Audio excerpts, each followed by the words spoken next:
जय राम कृष्ण जय जय राम कृष्ण जय जय राम कृष्ण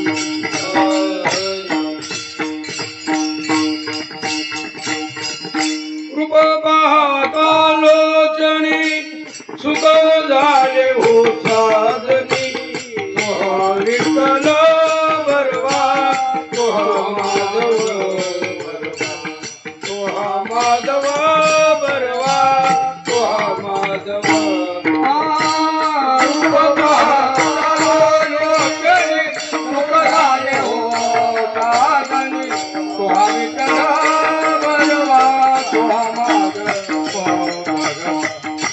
माधव बरवा माधव बहुत सुकृताची जोडी म्हणून विठ्ठले आवडी तुहा विठ्ठला बरवा तुहा माधव बरवा हे बहुत सुकृताची म्हणून विठ्ठले आवडी तुहा विठ्ठला बरवा तुहा माधव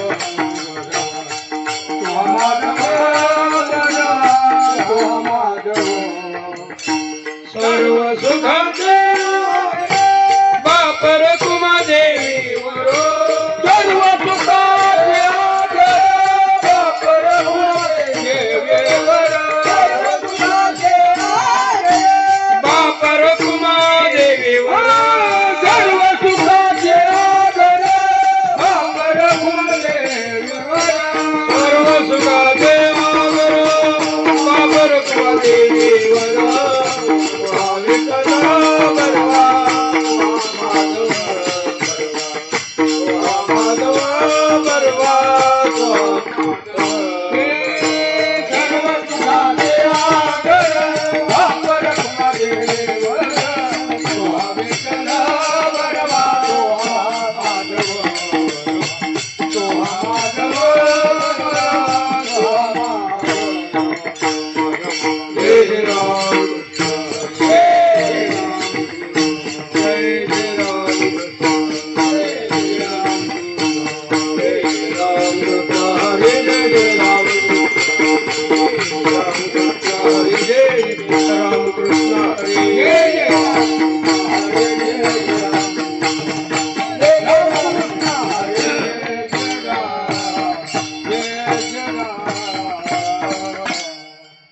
अर्धाक्षण घडता संताची संगती अर्धाक्षण घडता संताची संगती होय शांती महत्ता होय शांती महत्ता संत संग देई संत संग संत संग देई संत संग अनेक प्रवाही घालून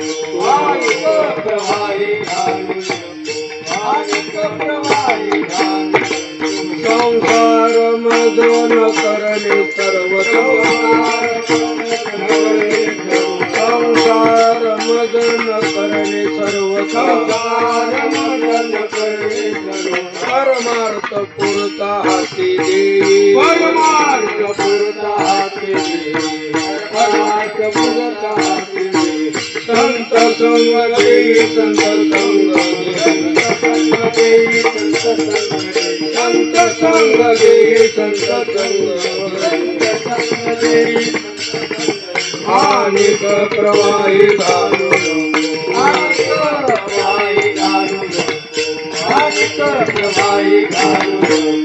जनार्दनाचा एका करुणा वचनी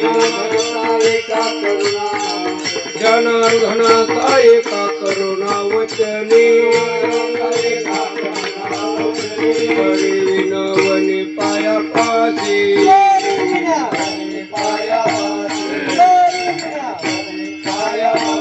संत संग देई संत संग देई संत संग Thank you.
विठ्ठल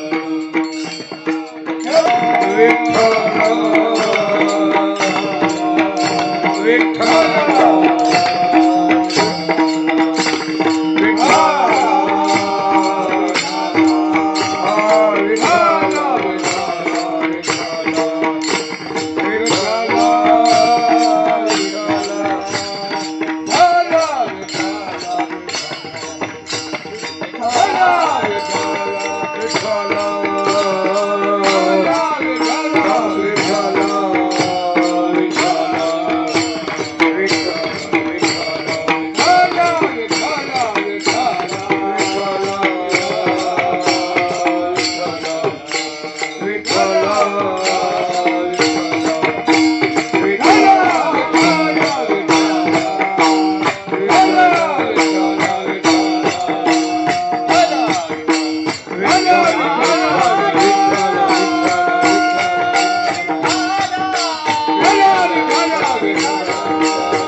जगद्गुरु तुकाराम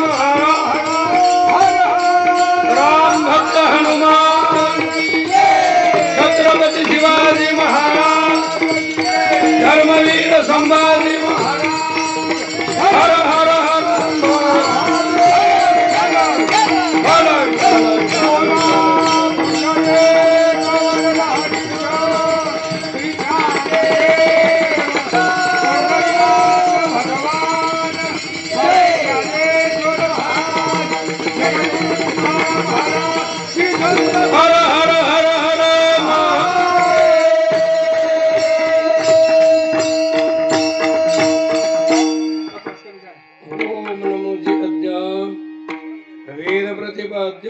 जय जय स्वसंवेद्यात्मरूपा देवा तुझी गणेशो सकलार्थमते प्रकाशो मने निवृत्ती दासो अवधारी जोजी आत्ताभिनव वागविलासिनी जे चातुर्यार्थ कला कामिनी ती शारदा विश्वमोहिनी नमिलीम्य मधुरदयी सद्गुरु जेनी तारिलो हा संसार पुरो मनोनी विशेष अति आदरो विवेकावरी आता हृदय हे आपुले सौफाळुनिया भले वरी वैसौ पाऊले श्री गुरूंचे विठाला विठाला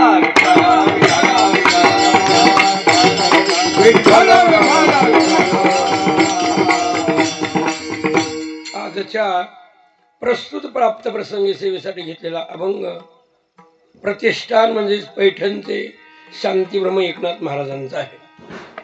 एकनाथ महाराज या अभंगातून संताची संगती मागतात।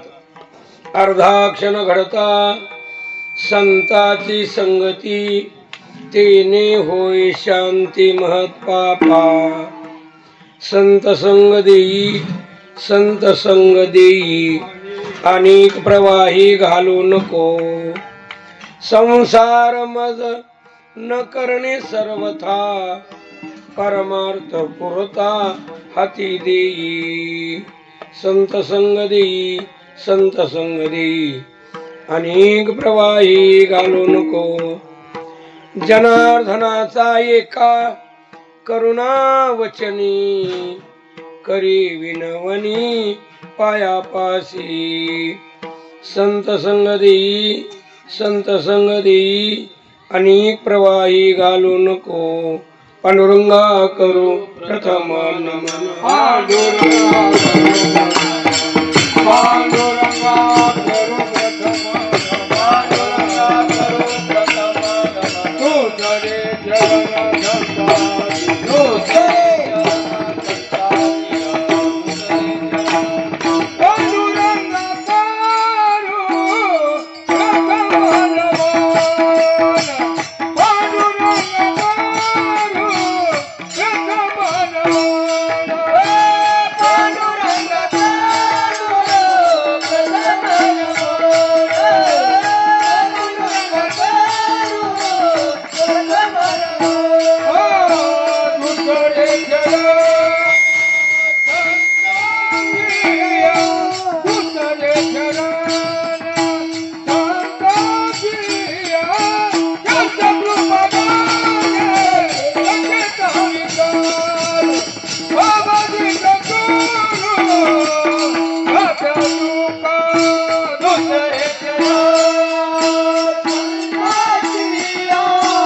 महायोगपीठे तटे भीमरतां वरं पुण्डरीकाय दातुं मुनिद्रे समागत्य तिष्ठन्तमानन्दकन्दं परब्रह्मलिङ्गं भजे पाण्डुरङ्गं। नमो ब्रह्मण्यदेवाय गोब्राह्मणहिताय च जगद्हिताय कृष्णाय गोविन्दाय नमो नमः। लोकाभिरामं रणरङ्गधीरं राजीवनेत्रं रघुवंशनाथं कारुण्यरूपं करुणाकरन्तं श्रीरामचन्द्रं शरणं प्रपद्ये। मनोजवं मारुततुल्यवेगं जितेन्द्रियं बुद्धिमतां वरिष्ठं वातात्मजं वानरयुतमुख्यं श्रीरामदूतं शरणं प्रपद्ये। सौराष्ट्रे सोमनाथ श्रीशैले मल्लिकार्जुनम् उज्जनिया महाकाल ओंकारममलेश्वरं परल्या वैजनाथंच डाकिन्या भीमाशंकरं सेतुबंदितो रामेशं नागेशं दारुकावने वाराणस्यात विश्वेशं त्र्यंबकं गौतमी तटे हिमालयतो केदारं कृष्णेशं शिवालये।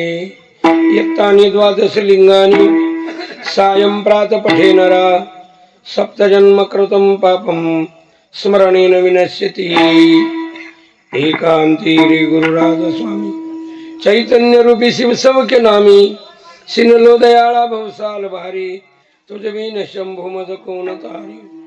सर्व मंगल मांगल्ये शिवे सर्वार्थ साधिके शरण्ये त्र्यंबके गौरी नारायणी नमस्तुते। विवेकाने जाने सुगठित समाजा टिकविले महासिद्धांताचे गूढ हृदय रसिकत्व उकलिले। लसित भक्ती रसे तरतरविला श्री भागवत तरु तया ज्ञानेशाते विमल मतीने वंदन करू। नमो सद्गुरु तुकया ज्ञानदीपा नमो सद्गुरु सच्चिदानंद रूपा नमो सद्गुरु भक्त कल्याण मूर्ती नमो सद्गुरु भास्करा पूर्ण कीर्ती।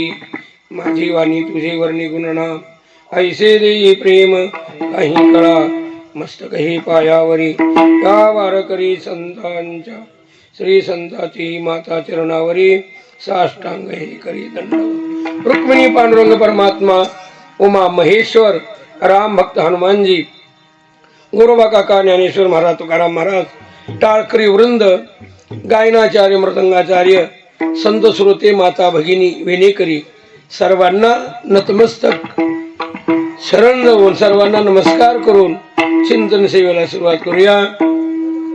श्री तुकोबाराय ज्ञानोबाराया नाथरायांना सर्वाला वंदना करून आपण नाथरायांचा अभंग पाहूया। नाथराय अभंगातून संताची संगती मागतात। अर्धा क्षणाचा सत्संग सुद्धा महत पापाची शांती करतो। मग आम्हाला देवा संताची संगती दे। संसार करावा वाटत नाही, पुरता परमार्थ करावा यासाठी संताची संगती दे। अर्धा क्षणाचा सत्संग महत् पापाची शांती कसा करतो. आपण पुराणामध्ये कथा ऐकतो, रामायणामध्ये अनेक पुराणामध्ये वशिष्ठांचं आणि विश्वामित्राचं सुद्धा वैरत्वाची शांती अर्धा क्षणाच्या सत्संगानं झाली होती. विश्वामित्र ऋषी आणि वशिष्ठांचं का वैरत्व लागलं होतं, तर वशिष्ठ ऋषींना ब्रह्मर्षी म्हणत होते आणि विश्वामित्र हे तपस्वी आहेत. भरपूर तपस्या म्हटलं तर विश्वामित्रांची आहे आणि वशिष्ठ हे ब्रह्मर्षी आहेत. त्यांना ब्रह्मर्षी म्हणत होते, पण विश्वामित्रांनाही वाटायचे मला पण ब्रह्मर्षी म्हणावं.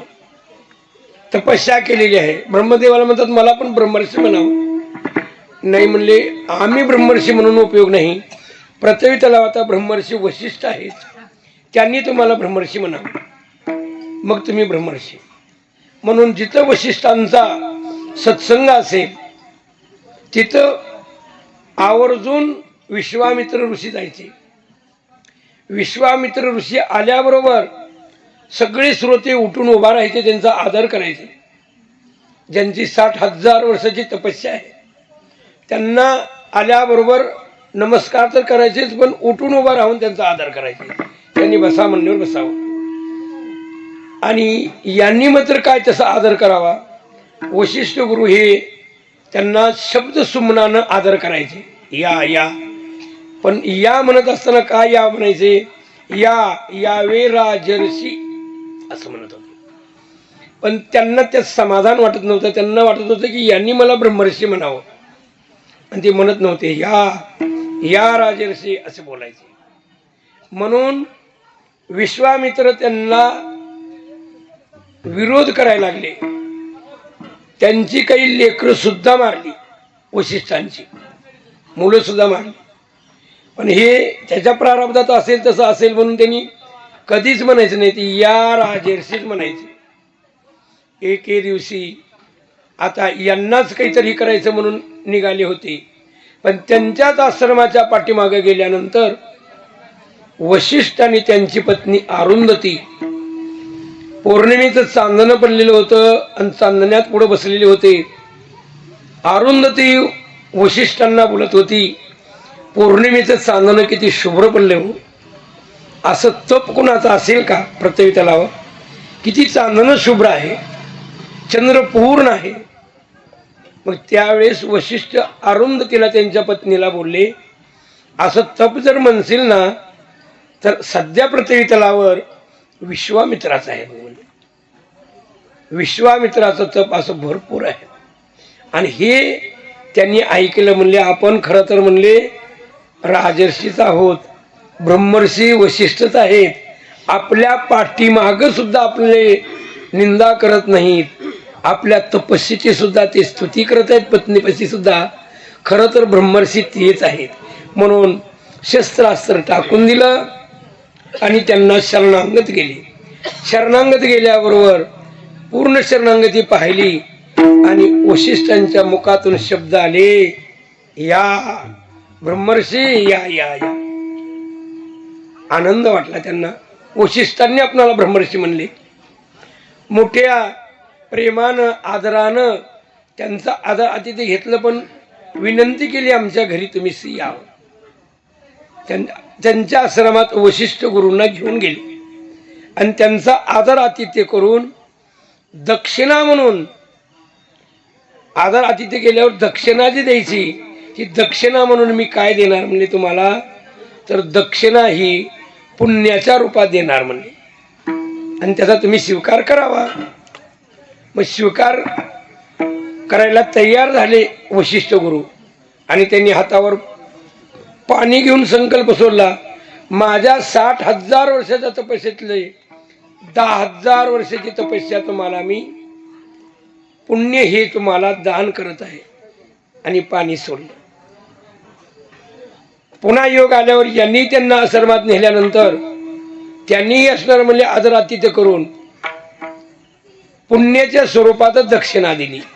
पण वशिष्ठ म्हणतात, माझ्याकड या तुमच्यासारखं तपस्येचं पुण्य नाही, माझ्याकडे सत्संगाचं पुण्य आहे आणि मी ते देईन. ठीक आहे.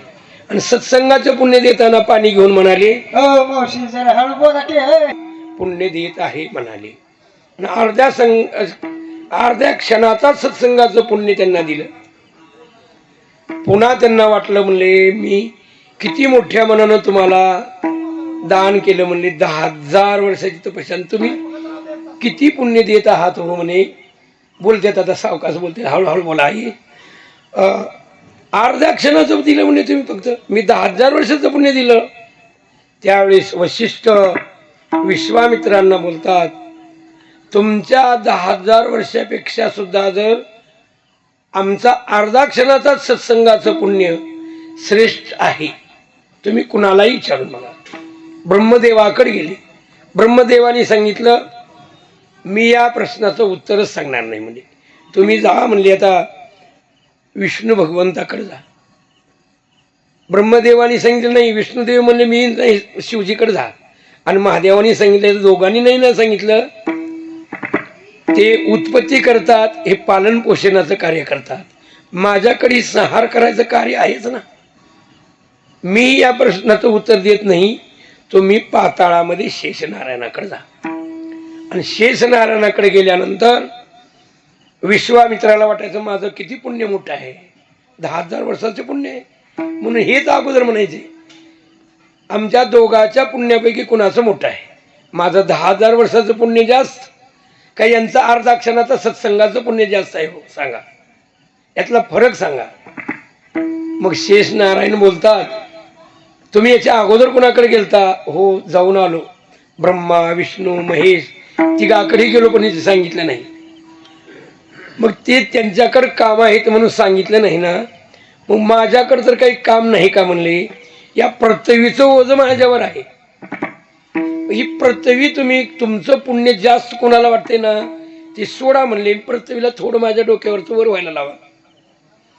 मग दम निघाला नाही. विश्वामित्रांनी लागीच हातावर पाणी घेतलं.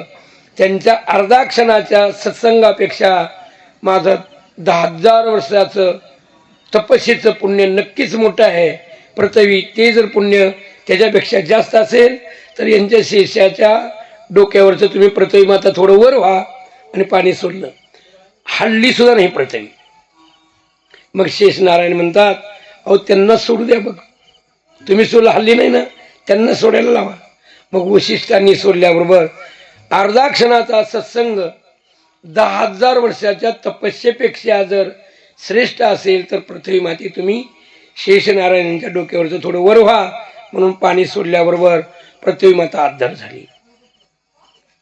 शेषनारायण बोलले, विश्वामित्र ऋषी तुम्हाला तुमच्या प्रश्नाचं उत्तर कळाली की सांगावं लागलं म्हणले. कळालं म्हणले. माझ्या 10,000 वर्षाच्या पुण्यापेक्षा सुद्धा त्यांचा अर्धा क्षणाचा सत्संगाचा पुण्याचा भाग जो मला दिला तो नक्कीच मोठा आहे. आमच्या वैरातली शांतता झाली. अहो अर्ध्या क्षणाच्या सत्संगानं. म्हणून महाराज सांगतात, अरे महत पापाची सुद्धा वैरत्वाची शांती झाली. महत पापाची सुद्धा शांती अर्धा क्षणाचा सत्संग वाल्या कोळ्याला लाभला. वाल्या कोळ्याच्या महत पापाची शांती देवर्षी नारदाच्या सत्संगामुळेच झाली. आणि ते राम प्रभू जन्माच्या आधी रामायण लिहू शकले. आणि रामाने म्हणावं, वाल्मिक जेवढं बोलले तेवढंच करीन मी. बोलिला वाल्मिक तैसे करी, बोलिला वाल्मिक तैसे करी, बोलिला वाल्मिक तैसे करी, बोलिला वाल्मिक तैसे करी, वर्तुळ दाविन नाम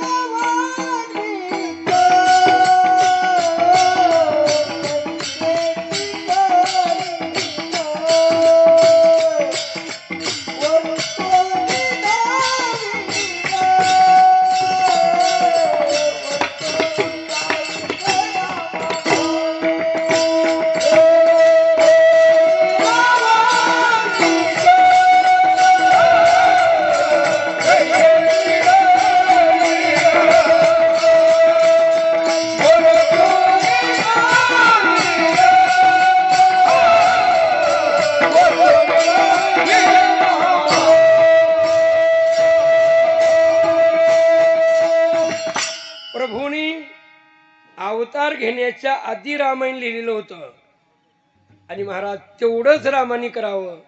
कधी एखाद्या वेळेस जरी वाटलं काही करावं, करता आलं नाही महाराज.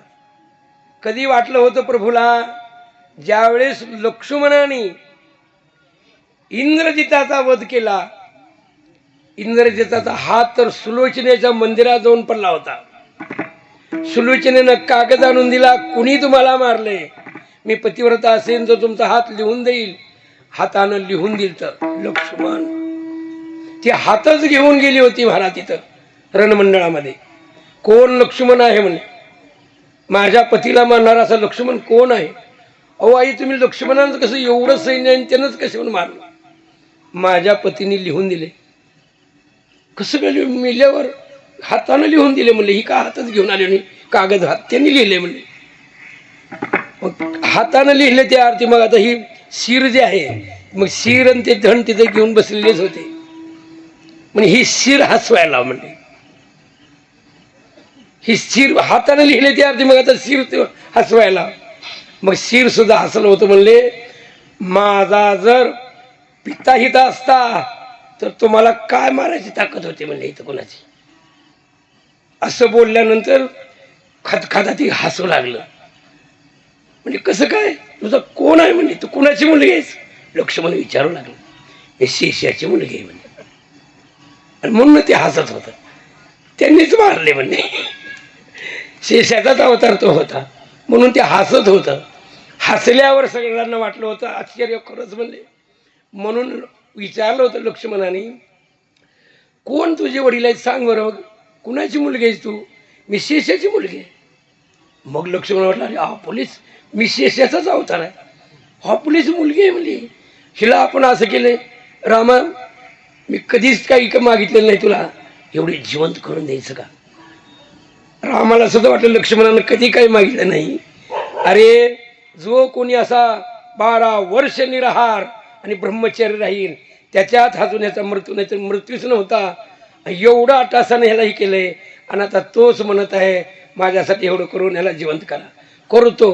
पण सगळे म्हणजे थांबा रामा, लक्ष्मणानं इंद्रजिताला मारलं हे आहे रामायणात, पण जिवंत केलं कुठं अध्यात आहे का बघा म्हणजे. नाही की म्हणले करता येत नाही तुम्हाला म्हणले.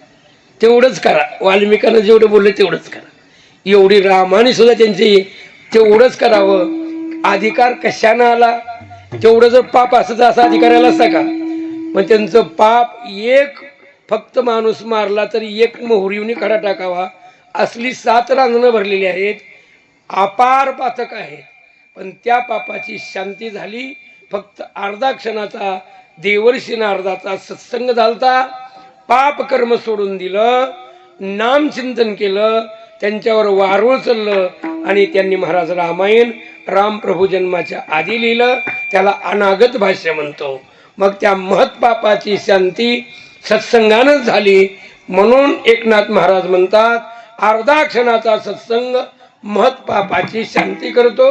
पहिल्या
वाढता संताची संगती, तेने होय शांती महत्पापा.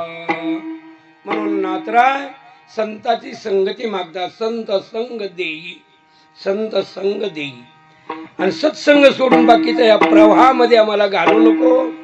अरे एकदा तरी एका असा जो वाल्या कोळी जसा चोऱ्या माऱ्या दरोडे करणारा, पण तसाच एक दरोडेखोर मात्र अंतकाळाच्या समयाला त्याच्या मुलाला जवळ बोलावून घेऊन वचन घेतो.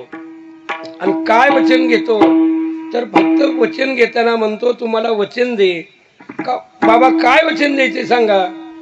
तर मला एवढंच वचन दे, कीर्तनाला कधीच जाणार नाही म्हणून वचन दे. आपण केव्हा कीर्तनाला जातो म्हणजे चोऱ्या करणं हेच काम आहे आपलं. कीर्तनाला कुठे जातो म्हणजे आपण. पण कोणी नेईल एखादा माणूस, आणि संगतीनं माणूस जाते. सवय नसली तर बी संगतीनं जाऊ शकते. एखाद्याला सवय नसली तर बी संगतीनं काही बी अनाचार बी संगतीनंच करते. तसं तू एखाद्या वेळेस संगतीनं जायला बघशील तर मला वचन दे, मी कीर्तनाला कधीच जाणार नाही म्हणून वचन दिलं. बाबा मी कीर्तनाला कधीच गेलो नाही आणि इथून जाणार नाही बाबा म्हणून मी वचन देतो म्हणले. वचन दिलं. आता अजूक एक वचन दे म्हणले फक्त.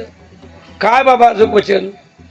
कीर्तनाला जाणार नाही म्हणून वचन दिलं, पण ते कीर्तन करणारे, रामायण सांगणारे, अगदी काही बाबा ज्ञानेश्वर परिवचन करणारे, हे लोक कव्वाच घरला आणणार नाही म्हणून एकदी.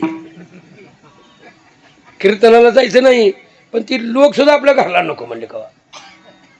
कीर्तनकार, कोणी ते पोथी सांगणारे, ज्ञानेश्वरी वाचन सांगणारे, प्रवचन, हे कव्वाच घरला आणणार नाही म्हणून वचन दे. कव्वाच त्या लोकाला घरला आणणार नाही म्हणले वचन दिलं. 2 वचनं घेतली आणि त्याचे वडील गतप्राण झाले. वडिलाला वचन दिलेलं आहे. आधी जातच नव्हतो पण आता आवर्जून कधीच कीर्तनाला जायचं नाही हा नियमच त्याचा. जसं हिरण्यकश्यपूचा नियम होता राज्या देवाचं नाव कोणी घ्यायचं नाही, तसा ह्याचा नियम काय झाला, कीर्तनाला कधी जायचं नाही. आणि ती लोक बी घाला का आणायचं नाही. बापाला वचन दिलं. पण योगायोग असा होता, भगवंताच्या जर मनात असेल सत्संग द्यायचा तर सत्संग होत असतो. सत्संगासाठी फार भगवंताची कृपा पाहिजे. महाराज सुद्धा म्हणतात, बहुत आनंद जन्माचा जर सुकृत असेल, अवघड आहे संताची भेटी, पण भगवंताची कृपा झाली की होते. बहु अवघड आहे संत भेटी, परी जग जेटी करुणा केली. भगवंताची जर कृपा झाली, अवघड आहे संत भेटी, पण होत असते संत भेट म्हणतात. एखाद्या वेळेस सूर्य आस्तमानाला चाललेला धरता येईल पण संत भेटी होत नसते. असता जाता रवी धरवेल, बाह्य हेळा सागर तरवेल, चंद्र अमृत सुखी सेवेल, पर्या साधूची भेटी न होईल गा. ऐसे कैशाने भेटती ते साधू. कशाने भेटतील तर सुकृत आणि भगवंताची कृपा झाली तर भेटत असतात. आता याच्याकडे तरी कधीच कीर्तनाला गेलेला नाही, कधी कीर्तन करणारे लोक सुद्धा घरला आणायचं नाही म्हणतो. एवढा निश्चय आहे. कुठून देवानं कृपा केली असेल, भगवंतांनी त्याच्यावर कृपा केली. याला सत्संगच घडवायचा म्हणले. हा करायचाच नाही म्हणतो, याला अर्धा क्षणाचा सत्संग घडवायचा. आणि तो चोरी करण्यासाठी चाललेला होता. कीर्तन ऐकलं म्हणून थोडं लांबून जायला बघू लागला, पण तरी बी शब्द ऐकूच येऊ लागले. कानात बोट घातली त्यानं. ही कीर्तनाला जरी आपण नाही पण कानावर कीर्तन येईल की. आपण कीर्तनात जाऊन बसलेलं नव्हतो पण बाजूने चालल्यावर कीर्तनाचे शब्द कानावर येत होते. त्यानं वडिलाचं वचन पाळायचं म्हणून कानात बोट घालून चालला असं कडकडे. पण एकदम चांगलं कीर्तन ऐकू येईल अशा ठिकाणी आला की भगवंतांनी त्याच्यावर कृपा केली. ती कृपा म्हणजे त्याच्या पायात काटा मोडला. आपल्या तुकोबाऱ्यांना भाकरी घेऊन जाताना डोंगरावर जसा करवंदीचा काटा जिजाबाईच्या पायात मोडला, त्यांच्या टोपलं सुद्धा खाली पडलं. खालीच बसले, त्यांना काटा काढल्याशिवाय पाऊल टाकता येईना गेला. भगवंतांनी काटा काढला तिथला. पण हिथं मात्र महाराज या दरोडेखोराला पायात काटा मोडला, तो खाली बसला. पायात काटा मोडलेला आहे, पाऊल टाकायला येत नाही, कानात बोट आहे, ती कशी क्रिया होणार? चलायची क्रिया होत नाही आणि काटा काढायची क्रिया बंदच. कीर्तन ऐकायचं नाही म्हणून कवर बसू म्हणले. वडिलाला तिथूनच सांगितलं, बाबा म्हणले मी वचन दिलं तर तुम्हाला, मी काही कीर्तनाला गेलेलो नाही, पण कीर्तन ऐकू येलं होतं म्हणून कानात बोटं घालून चाललोय.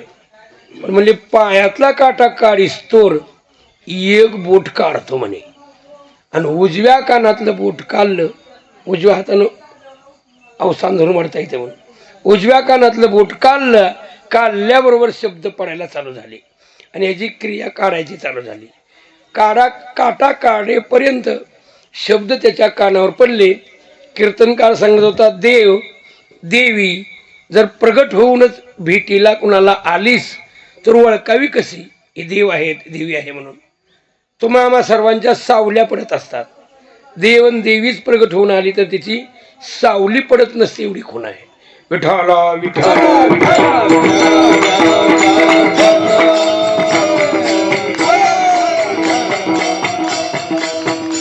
एवढे शब्द ऐकले, देव देवी यांची सावली पडत नसते, एवढे शब्द ऐकले.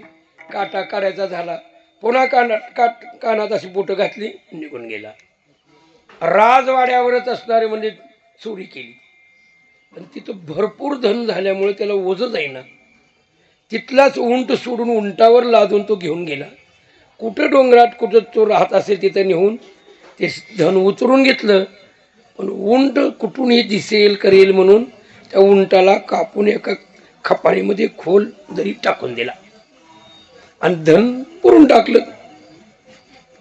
राजवाड्याची चोरी झाली म्हणून राजानं बरेच CID सोडली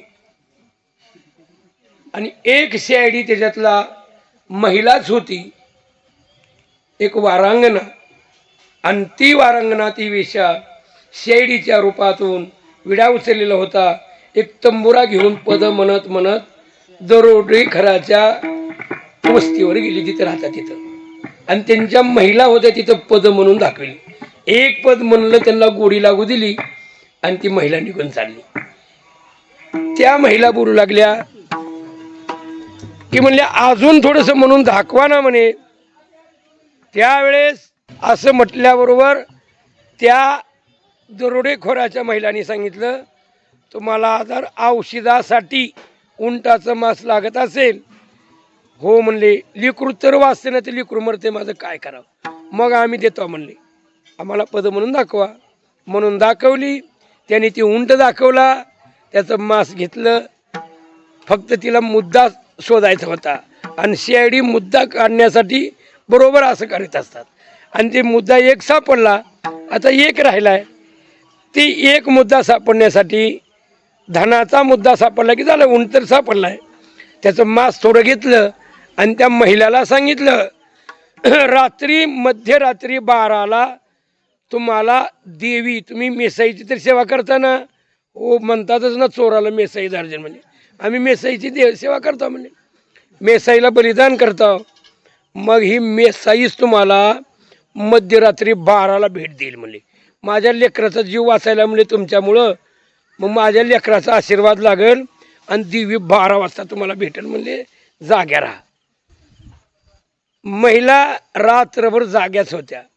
दरोडेखोराने विचारलं होतं पुन्हा आल्यावर, हे आपल्या घरावर गोलाकार लाल कुणी लावले? तरी एक पद म्हणत एक महिला आलती म्हणे, तिच्या लेकराला आजार झाला, ते उंटाचं मांस दिल्यामुळे ती प्रसन्न झाली जरा थोडी, तुम्हाला देवी भेटेल वगैरे म्हणून लावून गेली.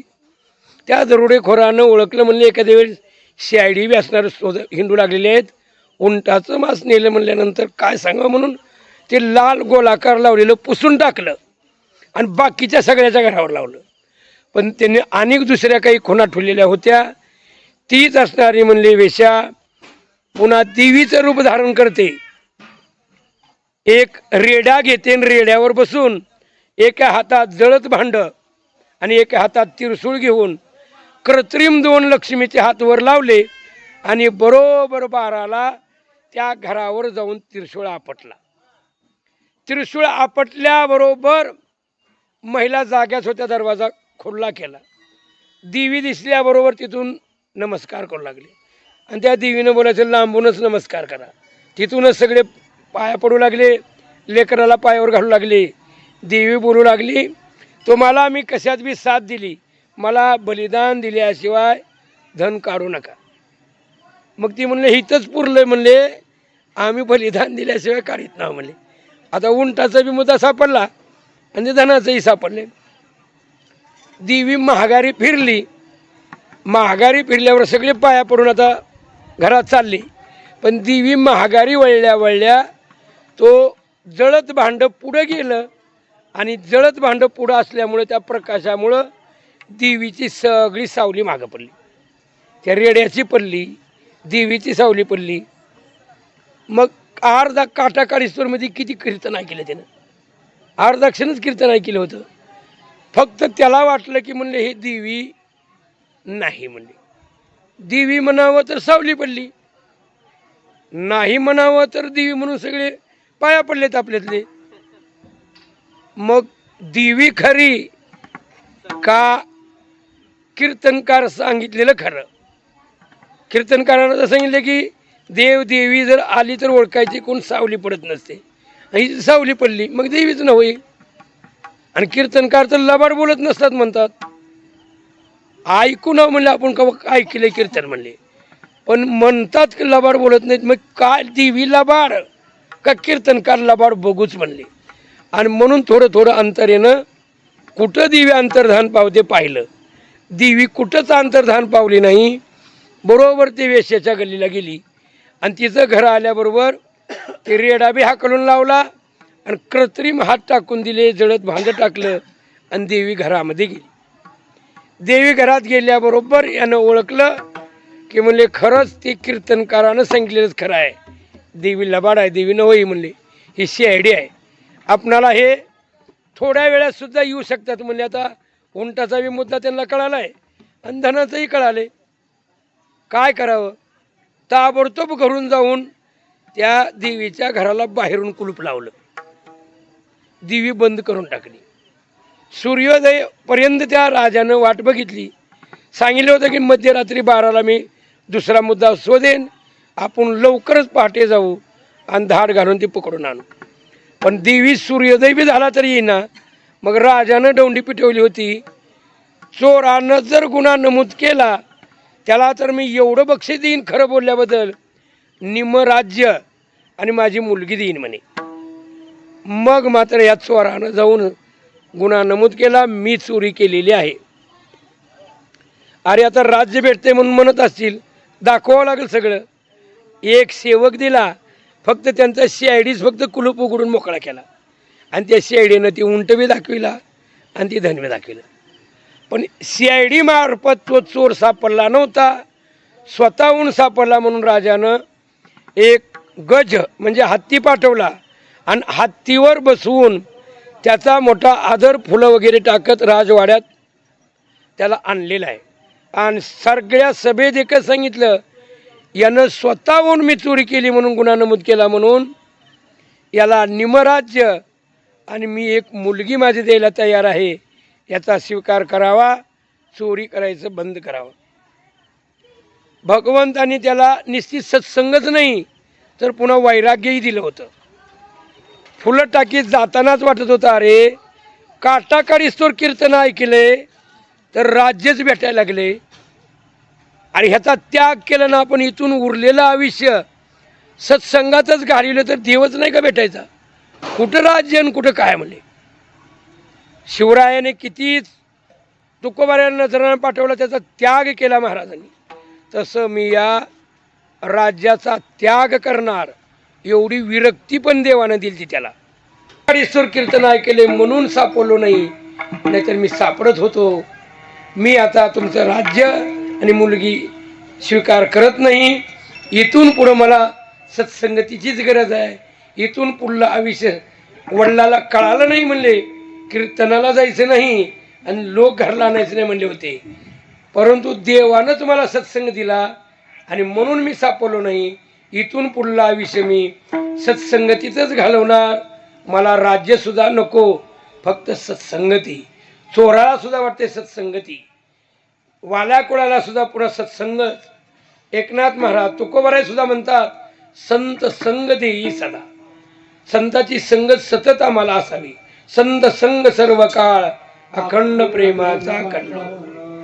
तर महाराज ही एकनाथ महाराज सुद्धा म्हणतात, दरोडेखोर सुद्धा म्हणतो, मला राज्य नको आहे, मुलगी नको आहे, मी इथून पुढला विषय सत्संगतीत घालवीन. तसं एकनाथ महाराज म्हणतात, देवा मला सत्संग दे, अनेक प्रवाहामध्ये घालू नको. अभंगाचं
सत्संगतीची इच्छा दरोडेखोर करू लागला.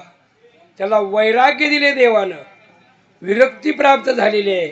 म्हणून राज्याचा सुद्धा स्वीकार करू वाटत नाही, नाही त्या मुलीचा सत्संगती करावी वाटते. म्हणून महाराज सांगतात की संताच्या संगतीमधून महत्पापाची एकदा शांती झाली की मग मात्र त्याच्या जीवनामध्ये एकच फक्त सत्संगती आणि भगवंताचं चिंतन याची आवड त्याला राहते. विरक्ती प्राप्त होते, मग शांत होतो. विरक्ती जी आहे हे एक पात्र असतं. जसं सोन्याच्याच पात्रात वाघिणीचं दूध राहतं, अन्य कशाचंही पात्र असेल तर ते फोडून बाजूला निघून जाते, पण सोन्याच्या पात्रात मात्र थांबतं. तसं विरक्तीचं पात्र जे आहे, ह्या विरक्तीच्या पात्रामध्ये शांती असते. वैराग्य तापला सप्रेमी निवाला, ठेवा जो लादला शांती सुख. शांती आणि सुख जे आहे विरक्तीत असतं, वैराग्यात, भोगामध्ये नाही. वैराग्याच खऱ्या अर्थाने शांती आहे. आणि म्हणून त्याला वैराग्य प्राप्त झालं. वडिलाला कळालं नाही म्हणजे सत्संग करायचं, आणि म्हणून आम्हाला वचन घेतलं, पण आम्हाला सत्संग करून पाहिलं, नकळत घडला, तर म्हणले खऱ्या अर्थानं याच्या असं काय कळालं. म्हणून दरोडेखोरानं पुन्हा राज्याचा त्याग करून सत्संगती करून भगवत प्राप्ती करून घेतली. म्हणून महाराज सांगतात सत्संगती हीच खरे महत्वानं आपल्याला उद्धरून नेणारी आहे. 2 चरणाचा विचार केला, मधलं भजन होईल, आणि 2 चरण पाहूया. विठोबा रखुमाई.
क्षण घडता संताची संगती तेने होई शांती महत्पापा संत संग देई अनेक प्रवाही घालू नको महत्पापाची शांती सत्संगतीने होते आणि सत्संगती नाही केल्यावर एका प्रवाहात मध्ये आपण अधोगतीला जात असतो. म्हणून तर महाराज म्हणतात आपण नाही कीर्तनाला गेलं आणि दुसऱ्याला नाही जाऊ दिलं तर इतकं पाप होईल